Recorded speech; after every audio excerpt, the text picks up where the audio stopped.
Jubilee Party is KANU. That's KANU style. It's KANU disciplinary committee.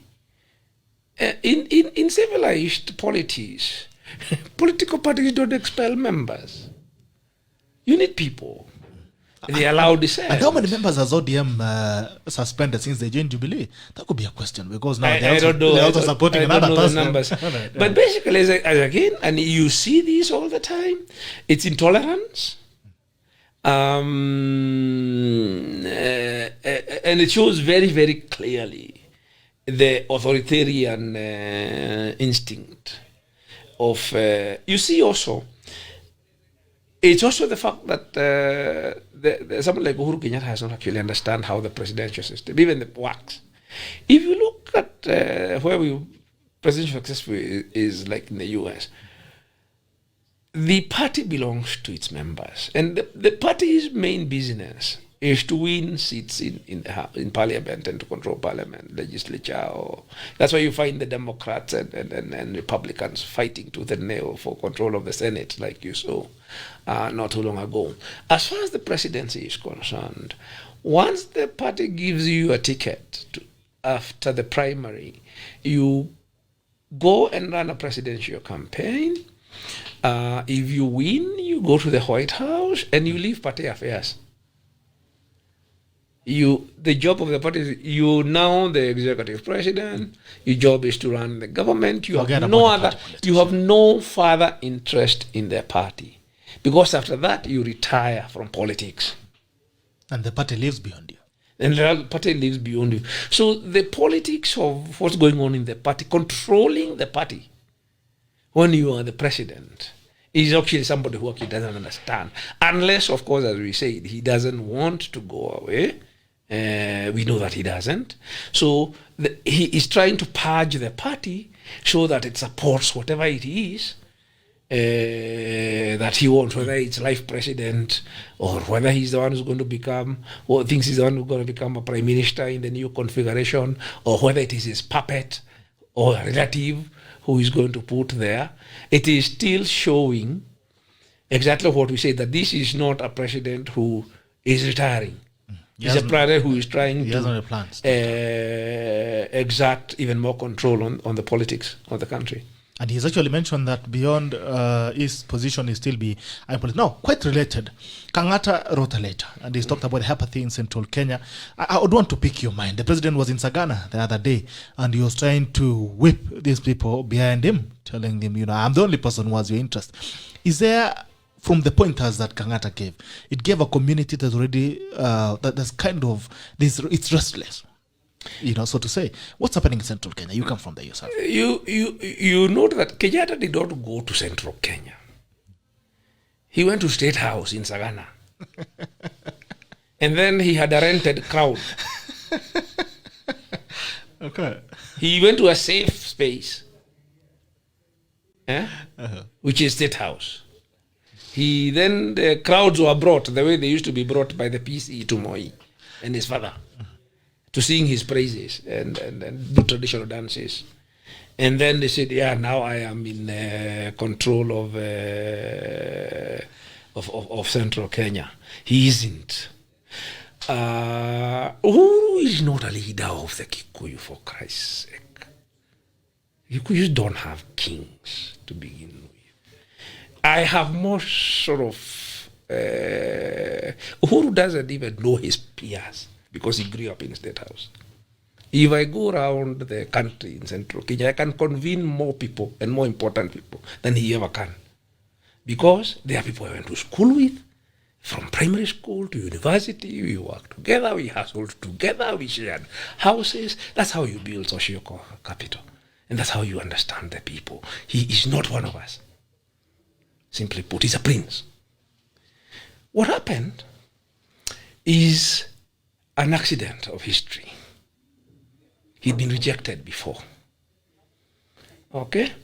But PEV happened. Then the PEV narrative, the story that Kibaki did not sort of help his people, that it is Uhuru who sort of helped retaliate and sort of protect his people from that kind of thing. I don't know how true it is, but the long and short of it is he ends up in The Hague. So when he ends up in The Hague, the community feels indebted. That this guy helped us, and now he's going to suffer. So they concoct this narrative with William Ruto. He concocts it and co-opts William Ruto that they either hang together or they will hang separately. So they hang together and they go and sell peace pact to the people. Now, traditionally that makes sense to people because communities in Africa, they fought. They still fight. I see the conclaves between the Pokots and the Turkana after they have fought in Capello and they sort of have a conclave and have a peace pact. So in a sense, I think that is how this was received by the people. That let's solve this thing domestically. Let's have this peace pact. They believe in it, and let's help our people not to be tried in The Hague. Now, when that happened, it propelled Uhuru to the presidency. He seemed to have confused that with being bestowed Kikuyu leadership. But actually, Kikuyus were discharging a debt. Then, once they discharged the debt and he was propelled to the president of Kenya, he thinks he's a Kikuyu chieftain and start pissing on people. And he's winding them up, and he's messing the economy, and he's got very bad personal sort of chemistry with people because he's arrogant, and he's got many, many, many things which make him not the kind of person that would become a Kikuyu leader, even if one was to become one. And that's not the way that leadership emerges in Kikuyu society. So, and of course he wouldn't know because he's not socialized into Kikuyu society. So there he is. He's conflated state power with community leadership. Community leadership is earned through accumulating social capital in very subtle ways. And in a way, if you look at the sort of people who probably nudged him in that, and I think they did as an injustice, in disservice. People like the late Bishoki, the Jenga Karume and others. If you see the way they emerged as community leaders, it was not the same way that these people, they earned their stripes.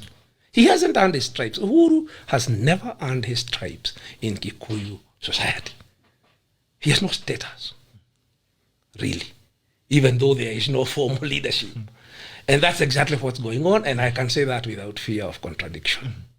He thought that state power is automatically community leadership. And then he goes ahead and he destroys the economy. Before Uhuru became prime president, there were many people who, you have 5 cows. You're making 4 or 5 cows, you're getting 20 kilos of milk a day. That's like you probably from a sort of livestock keeping community.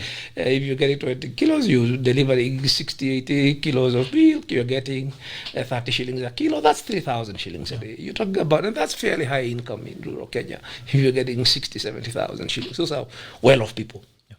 Those people have lost their income. They have 1 cow, they're getting 20 kilos, and sometimes not too long ago they were being paid 20 shillings. Wow.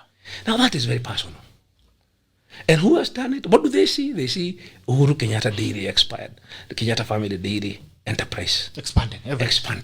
As the economy of the farmer. That is very personal.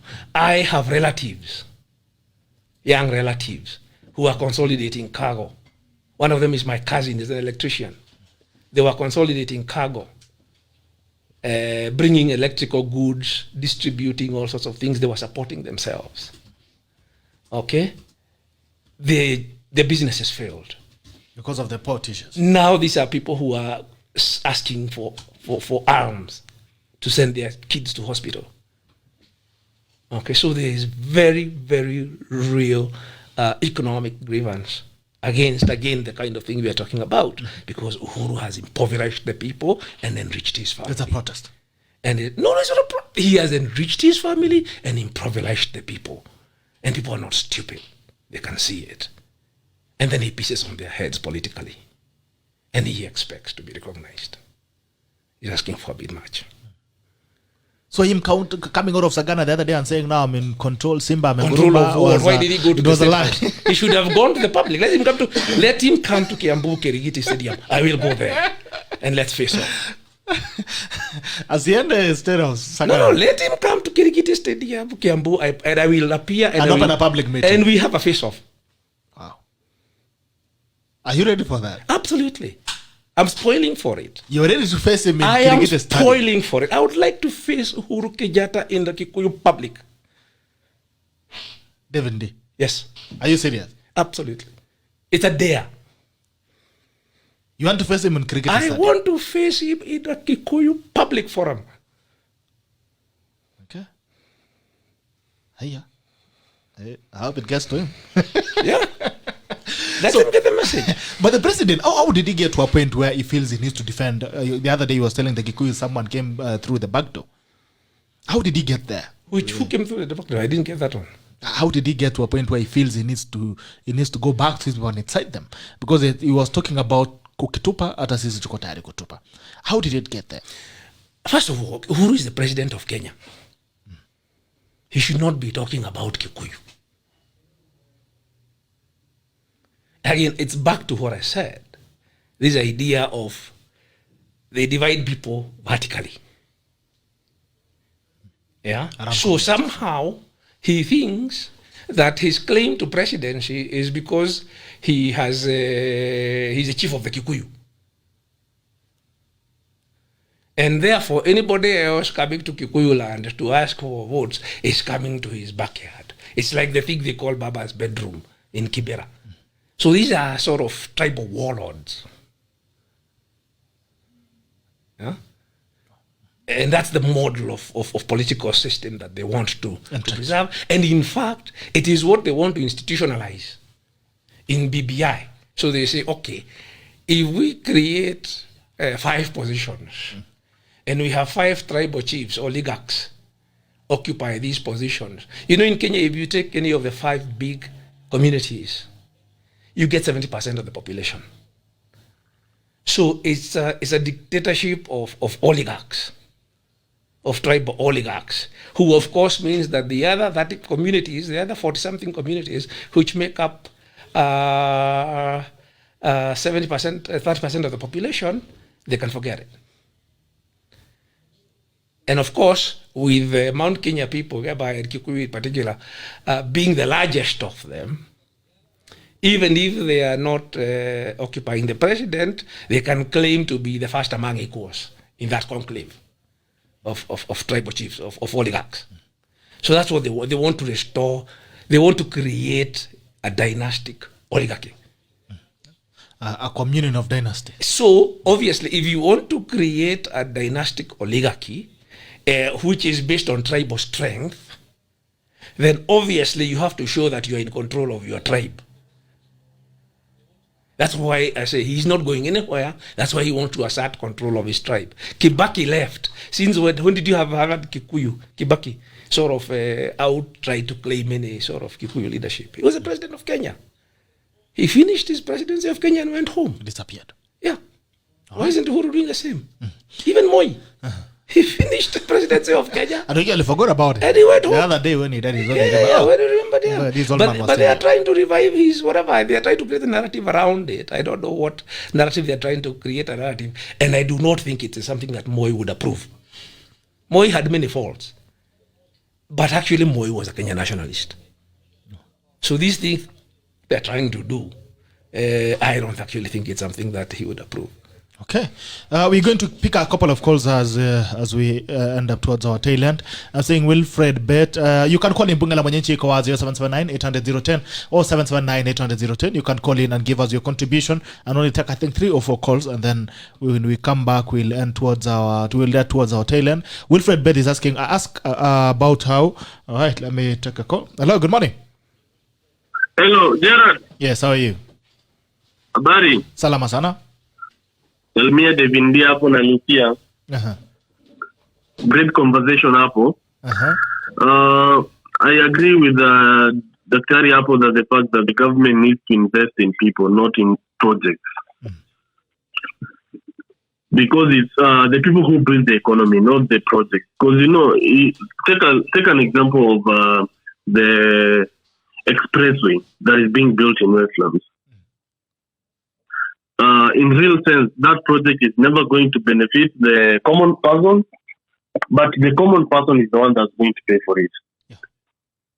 Another thing is the SGR. The SGR per day, it's only like 8 trains that go through the SGR. But the common person doesn't benefit from that project, but she's the one that is putting the bill through this overtax, based on how we're being overtaxed.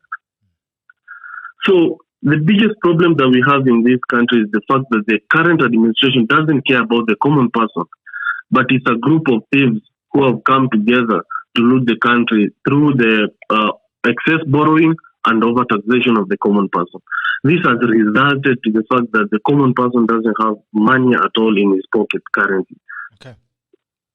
So I think another thing is about the constitution. I managed to attend one of the Linda Katiba meetings. Probably David might remember me. The issue is that the current government wants to destabilize the systems that we have in the country. That is the judiciary, the legislation. Already they have control of the executive, so we don't even want to talk about that. Okay. So I think Kenyans need to come up in arms so that we can defend at least the judiciary. Because the issue is that these people, they know at the end of the day they are going to get out of power. But what they want to do is they want to have an arm in the judiciary so that we don't go after them after they have done with the administration. Because currently, I think the president needs to be charged for crimes, economic crimes, because they have totally impoverished this country. And I think this DBA thing, we don't need even to talk about it. Because as David has put it there, is that this is just a group of tribal chiefs who are going to come together to form the next government. And that's why they are all united against one person in the name of William Ruto, because he's the one that is speaking for the common person. And Uhuru, I think, has exposed himself as the person who was the biggest problem in the Jubilee government. So I think Kenyans need to learn from our history and not allow what happened in the past to happen again come 2022. That's all I have to say. Thank you. Okay. Thank you so much, my brother, and have a good day. Yeah. All right. Okay. Jamaa wako anasema ulikuwa naye kwa linda katiba, la mtu sasa analinda katiba. Tiso this general, please ask Dr. Ndii to explain us whether this wheelbarrow narrative makes sense. I think he had talked about maybe you can touch on the Njuguna benefits of this project are more on the contractors, cartels, all business people involved in it, about national projects. I think the people who benefit from it actually the cartels and the contractors. Joshua Njaga says, how can we help the economy of Kenya? Saying Wilfred Bate, Gerald Bitok ask about how devolution can be used for agricultural revitalization with a focus on per capita income, say the model of lending to farmers through inputs. Right? I think that's something to take note of.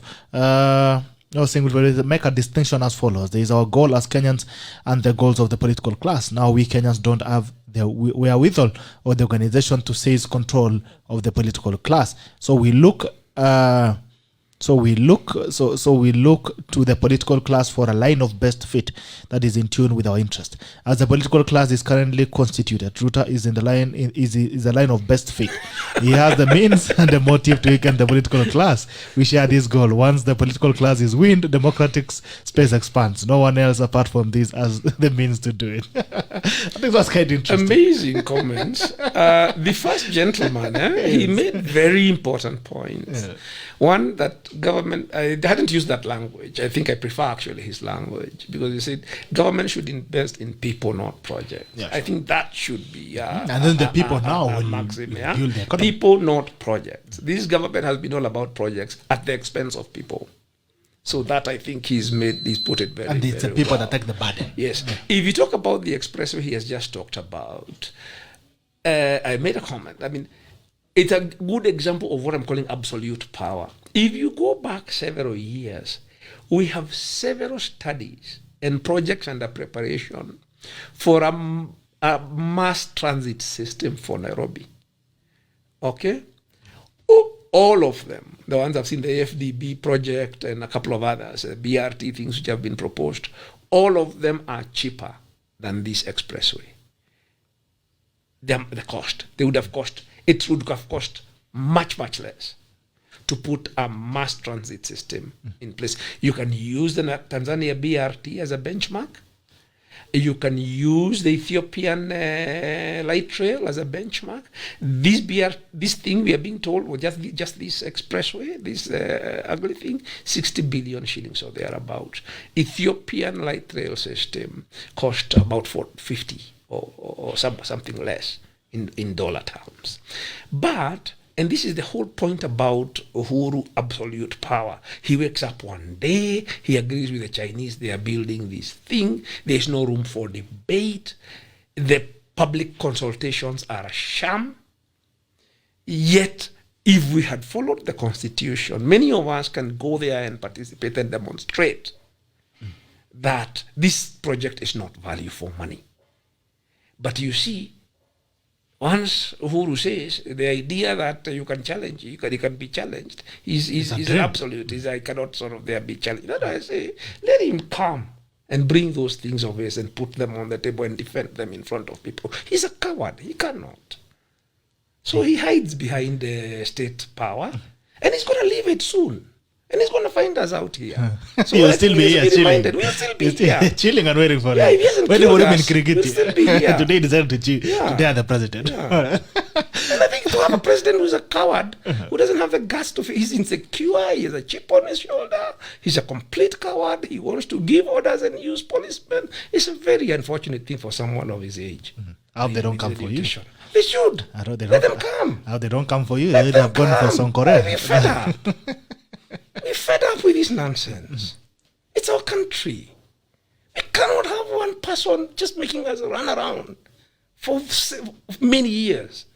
Wasted our money, wasted our time, and now he wants us to spend another 2 years in this rigmarole.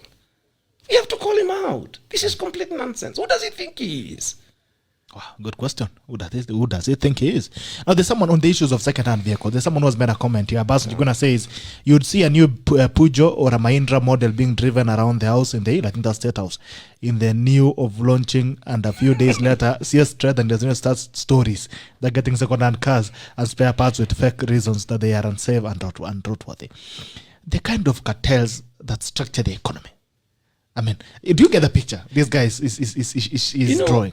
These guys should read the new motor, I think the motor industry strategy or something. I can find it because I wrote about it. If you go into my columns, I wrote in The Elephant, there's actually a paper I have written specifically about this thing. And one of the shocking things about it is when you read it, inside it gives the list of companies that contributed to the policy. And it's all local motor vehicle people, component manufacturers, all sorts of people. You never do that in policy. You cannot have an interest group, decide policy against, because you do not see importers, you don't see these traders. So the government got a bunch of local motor vehicle industry actors, manufacturers, industrialists, and they wrote a motor vehicle industry policy for the country. Wow. It's completely wrong. Because government policy should balance all interests. So it's cut across. What interests are we promoting? What is the objective of this? So these guys say, we can actually create some number of jobs. It's actually not true, but even the numbers they have given cannot compensate for the jobs which will be lost. But there's no debate because it's a closed shop between them and the government. So even how you do policy, they don't know. That's not how you do policy. That is basically straight out state capture. And you have smart people in those places and say, what happened to people? But is this system, I say, it's become a system which is impervious to reason. It is impervious to listening to other voices. It doesn't listen to people. Yeah? And that's how you end up with crap like that being called policy. So these people who are talking, they're absolutely right. They are onto something. But we have this idea that in Kenya, government knows everything. So if government has promulgated a policy, that policy is smart. The only thing I have seen generated by Jubilee government is stupid policies from the beginning. That's the only thing. Only stupid policies.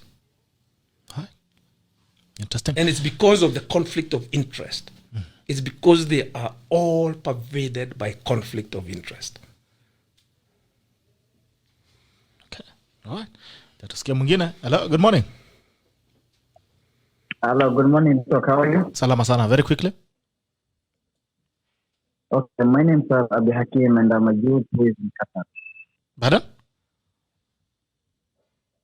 My name is Abi Hakim Hassan and I'm a youth who is in Qatar. Okay, sir. Talk to us. We've got almost, let's say, 20,000 youth in Qatar right now. 20,000 youth. Almost 20,000 in Qatar, Okay. who are earning even less than, let's say, 1,000 Qatar riyal, which, let's say, is equivalent to 9,000 Kenyan shillings. In case, let's say, you get to the man to spend it here and for your family, and let's say, you might save around 10,000. Kenyan shilling. So, what future does the country, let's say, the president himself, Uhuru Kenyatta, what is he preparing for the youth who are right now suffering in Qatar, who are earning less than? Wow. You see, the things that Kenyan. That's very I'm really sad. sorry we lost him, but But he made his point. Yeah. 20,000 Kenyan youth in Qatar. I think he said 25,000 shillings a month. Yeah. But there's a problem in Qatar of slave labor because of this hosting the World Cup. So they've brought all these immigrant workers who have been treated very badly. And I think we must have a sort of facilitated these youth to go there. So when you get to the point where the government is actually facilitating exporting of its people to go and do slave labor, it becomes you obviously have no answers to the questions. But why don't we have any answers? Because these cartels I'm talking about, this motor vehicle industry policy I'm talking about, the dairy cartel, the protectionism of these KEPSA, so-called captains of industry, those are job-killing policies. all right. We have someone from Georgia. Good morning.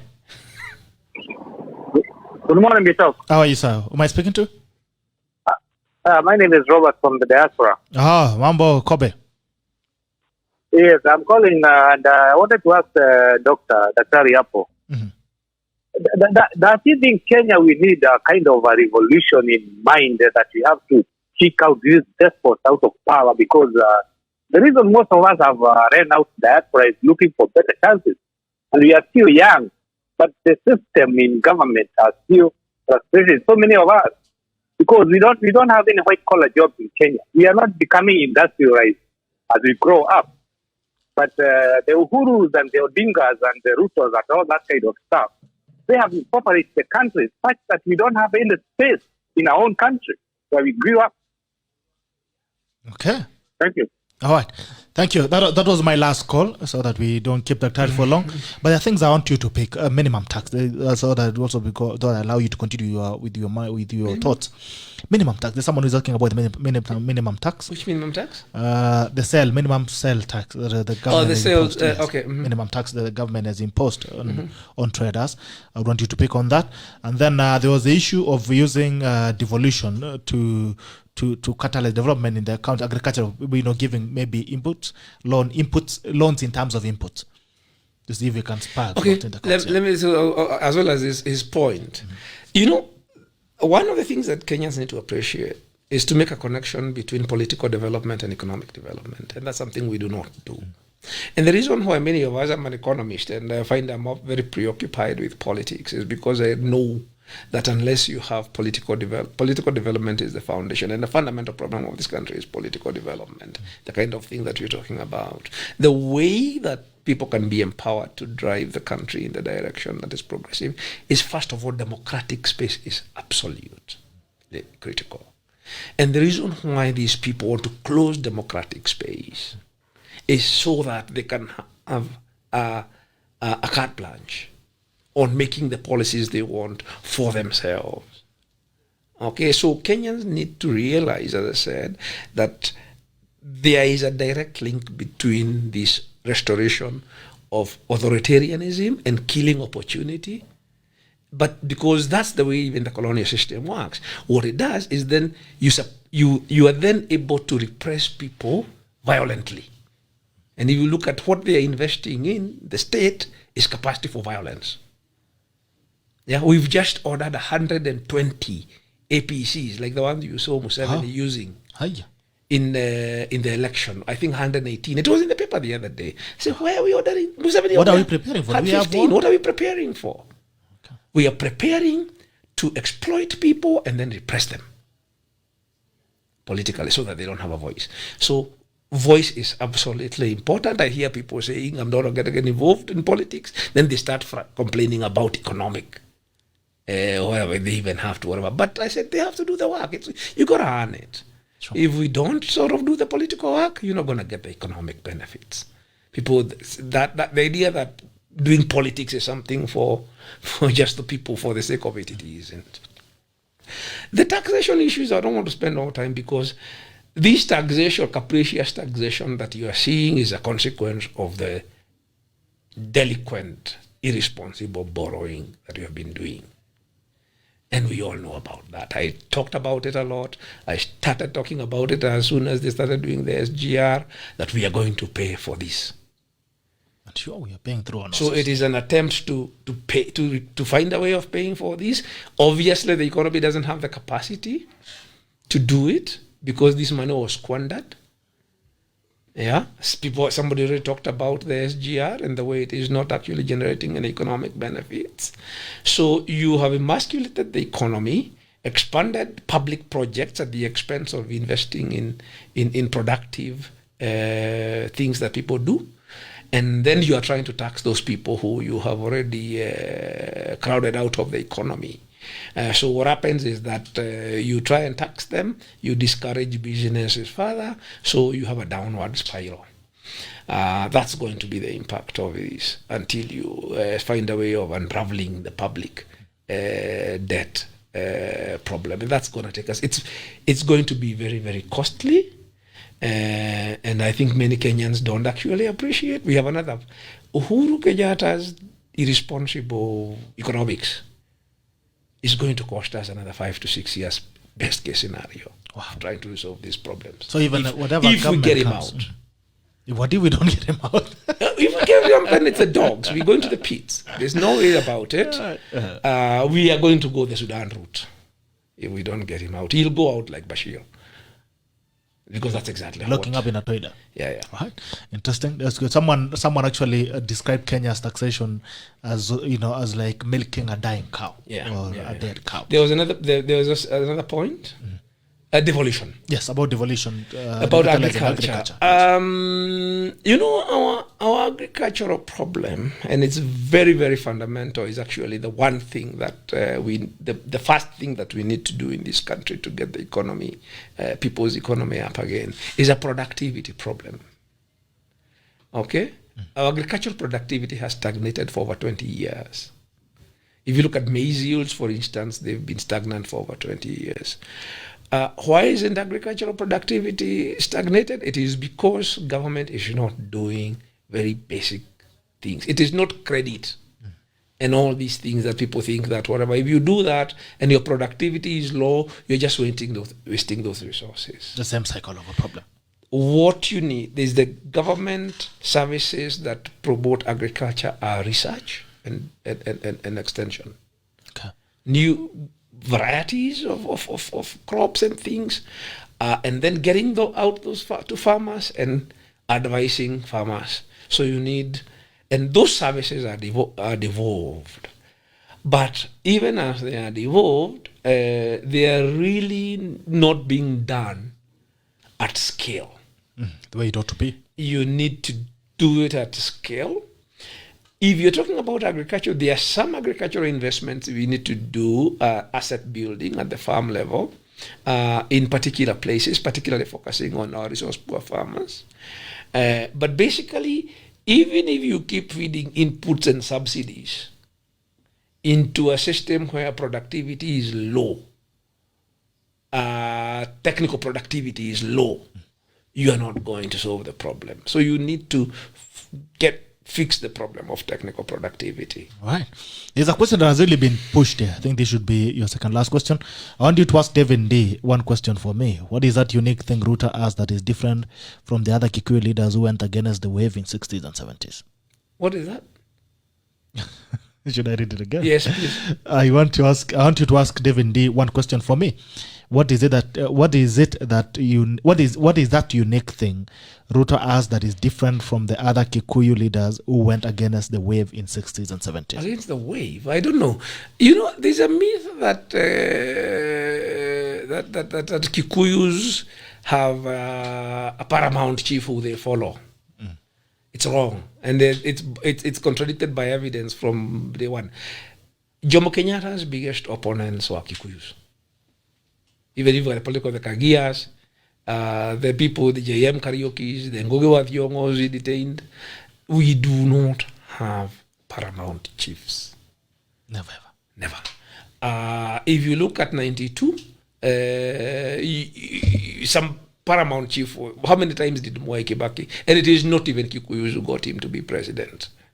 Yeah, it is the NAC wave, and he encountered opposition throughout from lots of Kikuyu people. So this myth that Kikuyus have a paramount chief, which Uhuru was having pretenses of becoming, is completely wrong. I think there is a tendency for Kenyans to look at some of the Kenyans who have these kind of leaders, like the Luos who have Odingaism as some sort of paramount chief, and other people. You see some big chiefs like Nyachai in Kisii and Moi for a while, or it's almost like a paramount chief of the Kalenjin. We don't have that. There's no paramount chief. There's no paramount. So there's no way to go against. There's no way to go against. If you look at 92, had Madiba not gotten sick, there you would have seen lots of contest between Matiba and Kibaki. And really, those were national politicians. Even 2002, there was Uhuru and Kibaki. Yeah, and Kibaki. Those are national politicians. We do not... National politics... Kikuyu national politics, the way it plays out at the national level, don't devolve it. Is not, don't devolve it. It is not Kikuyu leadership at the community level, at the cultural level. It isn't. All right. Your last question. I've seen something you've really been talking about, the demolitions that are going on in this country. It looks like the government is out on a spree, kind of an opium-induced spree of destroying properties, maybe doing demolitions. You see what is happening to the railways. I don't know what you think about that. Which right comes first? What comes first? I've seen a mosque that was demolished the other day, that was built in 1938. I saw a church, an SEK church, that was built in 1973, that was demolished. I'm seeing people who have lived in a place, thousands of families that have lived in those for several years. What comes before the other in government? The other day it was here in Ruiru. If you look at when did this begin? If you this particular wave of demolitions, you can trace it to the handshake. Remember, it began with riparian things, or saying that they are removing riparian buildings in Nairobi. And it was actually say they were targeting the DP at that time. Okay. Yeah. What these are the things I'm saying is Uhuru's impunity platform. Projecting state power. I can do this and there's nothing you can do about it. Okay? It is sending a message. That if you want to try me, is what I can do. That's his way of projecting power, because he's been rejected by the people. Okay? So how does he show it? This is what he calls roaring. Roaring lion. Yeah. So roaring lion is to cowardly send a bulldozer at night to demolish people's properties in the name of development. They are also grabbing the land. So those two things are related. If you look at Roy, again, I said this is to facilitate their family investment. So it's a very primitive, sort of almost feudal mentality of ownership of the country. Yeah. So it is projecting that this is my I'm the president. I'm the king. I can do what I damn well please, just to keep you people in line. Yeah, and of course, it is also contempt. It is also showing a sort of contempt card to the constitution and the judiciary, because there is a very, very clear ruling recently from that case of Mitumba village and Kenya Airways Authority, that says that people who have been settled on public land for a long time have shelter rights, because the constitution gives the right to shelter. They have shelter rights which supersede the state's property rights on that land, because the land belongs to the people and the state is holding that land in trust for the people. So you cannot, and the state has an obligation to provide people, to ensure that people are housed, have shelter. It's a basic right. So the state holding trust in the people cannot make people homeless on land it holds in trust for them, even if that land is required for something else, without providing them alternative shelter. So a civilized government which obeys the constitution would have found alternative public land for those people and said, we need this land for X, your community has to move there. Why? Yeah, then you do the modalities of moving the community to that place, and then once the community has moved, you come and flatten things without any. That is how a civilized government should behave. And they know it, but they're not doing it because they want to project power and they want to show contempt card to these things you people call rights and show you that you don't have them. Your last remarks, your tackle of the day? My tackle of the day? Yes. Is to tell Kenyans, look around you. Okay? Look at what is happening. We see every day the things I'm talking about. We see the government of Nairobi has been overthrown and militarized. Or we see projecting this kind of force. Defying the constitution, defying the law, and sort of demolishing and making people homeless. We see the sort of thing that happened to the acting Chief Justice the other day. We see the way that BBI is being pushed, the way these people deliberately went out of their way to use chiefs and sub-chiefs to force people to sign that document. They could have gotten 1 billion signatures using a civilized method. They did not have to do that. They were doing that to make a statement. Okay? Uhuru Kenyatta is restoring dictatorship in Kenya day by day. And here your people thinking, we will have a free choice, vote yes or no in the referendum, have a free choice in 2022. The space for us to exercise that free choice is being closed day by day. If we don't fight it for it now, when we get there, that space will not be there, and there will be nobody who will come here to rescue us. It will be done. The lights will go out, and there's no one who will come to rescue us. Wow. Okay. Thank you so much for coming. And the president, I hope he's saying he's heard you, he'll be waiting for you at cricket. Yeah, let him set a date. We come there and meet the people. Let him not go hide in State House and get crowds burst. That was 1970s. This is 2000. There's someone who has actually said he should run for president. He already has a vote for you. He'll vote for you. But anyway, thanks so much for always coming to the tackle and for honoring our invitation. It's always good to have you. We have to see you again. So you can drive the conversation. I mean, we need to inspire also our generation, because, I mean, there's something that really kept me thinking when you were talking.